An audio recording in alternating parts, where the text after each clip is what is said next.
June has come to an end, July is upon us, so I'm going to stop and rank all three movies that I saw in the month of June, ranked from the worst to the best. Let's go.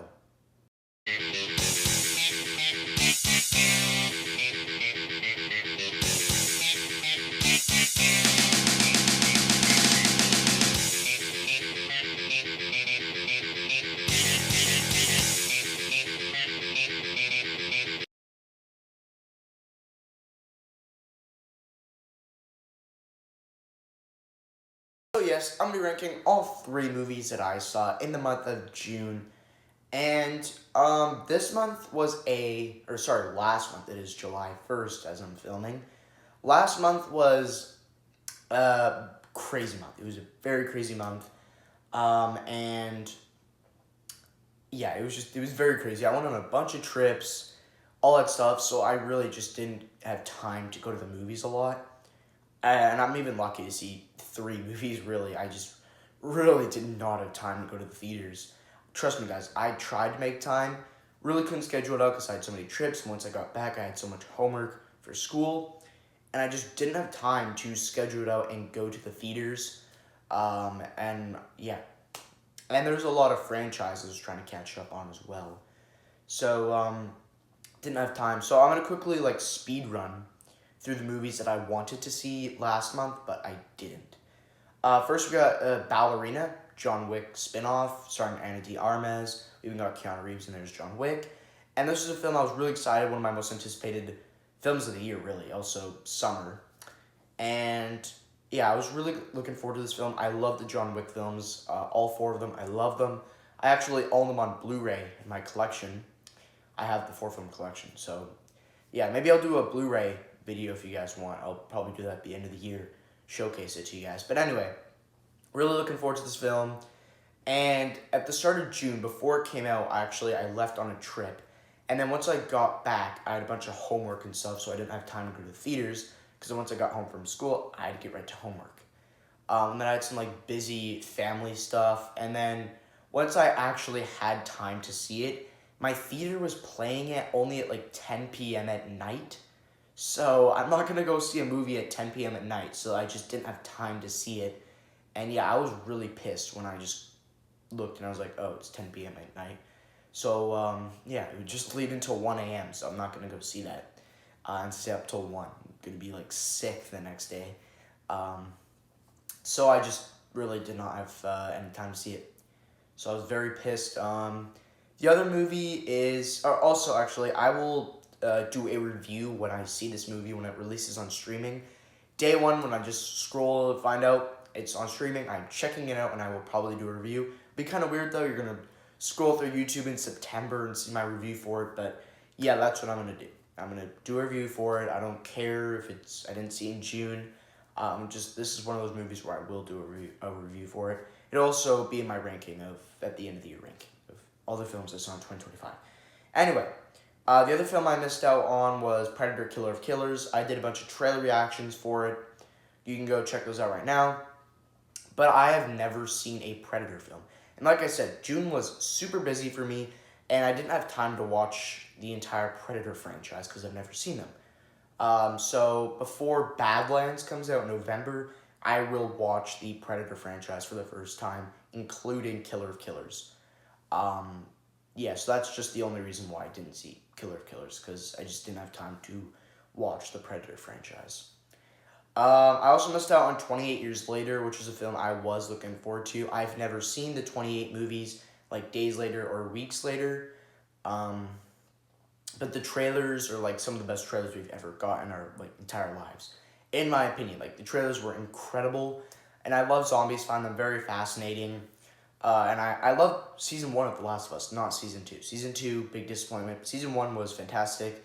Love that season, and that show for a season makes me love zombies. So yeah, I was really looking forward to this, but then I heard the reviews for it, and they're all saying the film sucks and all that, and it was divided into groups. Some people loved it, some people really hated it. Didn't really know if I should go see this one in theaters, and then a lot of stuff came up, and I really didn't have time to see it as well. Now the fourth movie is this movie. I just genuinely didn't I had time. I just didn't want to go see it in theaters. That was Megan 2.0. I've seen the first Megan, wasn't a fan. It was fine, enjoyable, I guess. Knockoff Chucky. I'm probably never gonna watch it again. Like, I didn't even want to rewatch it for this new one. I was just like, yeah, I saw it. I remember what happens. It's fine. And this film is like so drastically different. We go from this like grounded knockoff Chucky killing people. Okay, it's a horror film. Then we get to this second, and it is an action movie with Megan jumping off cliffs, helicopters, doing these crazy stunts, all this action stuff. What are we doing here? And the trailers looked so stupid. And yeah, so I just, no. I looked at the reviews. The movie was, like, people were saying it's trash and stuff, and yeah. So I don't even know if I'm gonna wait for streaming. I might see it when it comes out on streaming, or I might not even see it at all, because I just genuinely don't want to even have anything to do with the Megan franchise anymore. I'm done. After 2 films, signed out. But anyway, so that's all the films I missed out on. I took a while there. And also remember, my list is not the right list. It's just my list, and I would love to hear your list in the comments. Share a ranking of all the June 2025 movies that you saw, and let's actually get to the ranking. In last place, Elio. This is the brand new Pixar film, and I was not looking forward to this movie at all. Like, I went to this film with 0 expectations. I was just, like, saying to myself, it's going to be another trashy Pixar film. And I do love Pixar. I'm not hating on Pixar. I love Pixar. They've made some of my favorite movies of all time. The Incredibles, Cars, throw Toy Story in there. They've made some classics. Finding Nemo. I love Pixar. But they've also made some really bad movies. Elemental came out in 2023. I will never watch that movie again. I didn't hate it. It was so forgettable, and I was just like, yeah, I don't care about this movie. But it was still fine. And that was their latest original Pixar film. We're not talking about Inside Out 2, we're talking about Elemental. So they go from that to Elio and have the biggest like box office like drop. Like, it opened with like $20 million. I don't know why they're bucks and they're dollars. And yeah, that's it serves right. I don't think that movie really deserved much money. It was not bad, okay? Like, no, it's not a bad movie, but it's also not a good movie. It was okay. I gave it a 5 out of 10 on my review, and I stand by that review and that rating for it, because yes, it is a 5 out of 10 okay film. There was some enjoyment, right? There's some moments where I laughed and had a good time, and there's some moments where I did almost get emotional with, where Elio just feels like alone, and he doesn't like belong in Earth at all. And yeah, he just depression. So the movie really focuses on depression. And I'm sorry, we already got that in Thunderbolts, and Thunderbolts is like 100 times better. That movie is one of my favorites of the year. I love Thunderbolts, and this movie just does not compare. Thunderbolts is just 100 times better. But anyway, we already got that, but still, Pixar films have to be about something, or most of them. And this movie, yeah, again, it does tackle depression, loneliness, all that stuff. And again, we already got that in Thunderbolts. So we've already seen this done way better. We do not need to do it again. And originally this movie was supposed to be like Elio doesn't want to get abducted by aliens. It is so weird that this kid wants, like, just can tell, yeah, there's aliens in the world, or in space, and I want them to come abduct me. Why? Like, have you seen Independence Day? Have you seen Nope? Aliens are deadly. You do not want them to come and get you. But yes, it is a Pixar film. They're not going to be, like, killing him or whatever. But it's still so strange to think about him just getting abducted and wanting to. Like, originally it's supposed to be him having the happiest time of his life, and then he gets abducted, and he's, like, scared and freaked out and stuff, and then he starts to like them. That's what they were originally doing. That would have been better. But then this, it's just so weird. But again, there are some enjoyable moments, but still, it's just a very forgettable film. I walked out of the theater not even really remembering what happens in the film. I was just like, that was so forgettable, which it is. And yeah, I just really did not care about anything in the film. There's 0 like funny moments. All the kiddish jokes are used in it. And there's some mature Pixar films. The Incredibles, very mature for a Pixar film. And serves right, that film is like a masterpiece. And then this film, no. This is a movie I would never go back to again. And yeah, I'm just never probably gonna watch this movie again. And again, it's not bad, but it's also not good. It's 5 out of 10, okay movie, but a movie that I would never rewatch. Even if it's playing, I just like walk away. Maybe I'd watch it, but still, it's fine at best. Anyway, quickly before I carry on with my ranking, I just want to mention that I'm gonna be like not talking too much about these films. If you want to hear my more in-depth spoiler thoughts on the films, you can go check out my reviews for them. I have reviews for Elio and my other 2 films on this list. You can probably tell what they are. So just go to my channel and check those reviews if you want to hear my more in-depth spoiler thoughts on the films. But yeah, anyway, Elio, just a fine film at best, and yeah, I actually don't recommend this movie. If you're like a little kid, you're probably gonna love this movie. Like I went with my cousins, they're little, they love the film. But the film is just, it's not good.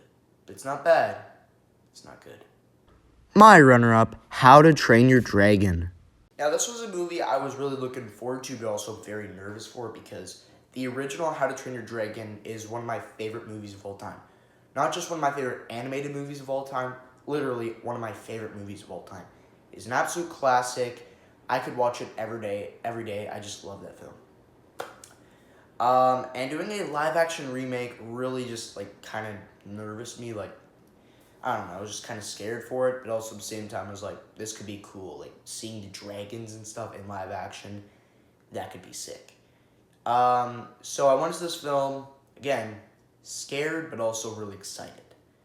And this is DreamWorks' first ever live-action remake, and I think they should just keep... If they are going to do it, How to Train Your Dragon sequels, don't do, like, Shrek or Madagascar or The Bad Guys in live-action form. No, we're good. Just do How to Train Your Dragon. That was the one exception, I'd say. Don't do what Disney did, where they just keep going and going and going, just printing money and stuff, and at one point they do like Snow White, and it all just falls. But yeah, do whatever, but still, I wouldn't just keep doing that. Anyway, but the film is the exciting part of me. It was an awesome film, and surprisingly, it is in my top 10 favorites of the year. For sure, man. It was a great movie. I gave it an 8 out of 10. It is just a great film. And it is kind of hard to rate the film because it is exactly what the original was, just in live action form. That is the only difference. The live action form, and they tweaked a couple like lines, or like decent lines. They tweaked jokes, scenes, like kind of tweaked them, moments, all that stuff. Yeah, they tweaked it. I don't know how many times I have to say it. They tweaked it. They didn't really do any big changes like Lilo and Stitch, where you go like, whoa, that didn't suit me well. Or sometimes, yeah, it's a good thing. And in this case, it was both. If they did it, if you look at like Snow White, Lilo and Stitch, wasn't a fan of either of them. They did some big changes that it just, no, I wasn't a fan of. Not really Snow White, but Lilo and Stitch did that. Wasn't a fan of that. And yeah, so I was kind of curious here, but yeah, the movie didn't make any big changes, so that was good. At the same time, it's nothing new here. It's the same movie, like the same movie as this classic that we all love, just in live action form. So like, I don't know, kind of hard to rate the same movie that I love just in live action form. But still, I thought it was great. So they're doing that so they don't make any mistakes. Nobody can get mad at them for making this movie because it's the same. But they are making a sequel to this, and coming in 2027. That movie is not going to be a remake of the second How to Train Your Dragon. It's going to be its own thing, doing its own story and stuff. And they're actually doing a sequel to Lilo and Stitch as well. That movie's going to be trash. But anyway, I'm actually looking forward to this How to Train Your Dragon sequel because, again, not a remake of the sequel, the animated sequel. It is going to be its own thing. So I'm happy for that. But yeah, Anyway, this film is just a great movie. The dragon action is awesome. I really love seeing all these characters in live action form. Hiccup, Astrid, Stoic, Fish Legs. Fish Legs was hilarious. It's the guy from Deadpool 2. He's also in Christmas Chronicles too. But anyway, it was just a lot of fun seeing all these characters and dragons and this entire movie in live action form. But still, it's not like a perfect movie because, again, it's the same movie, so I can't say it's perfect, but great movie, a lot of fun, and maybe I could go back to this. Also, the score is incredible, like Test Flight or whatever.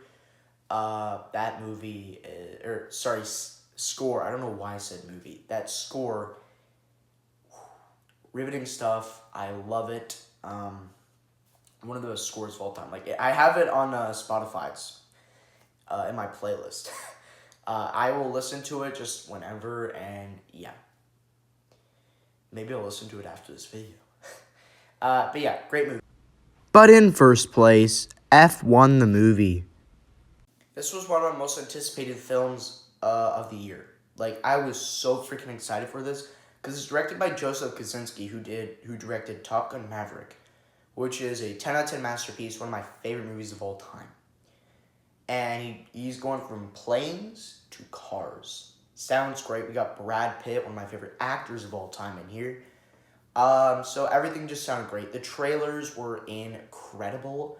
I loved all the trailers that they put out. They really set the tone of the movie. When you watch it, you'll know.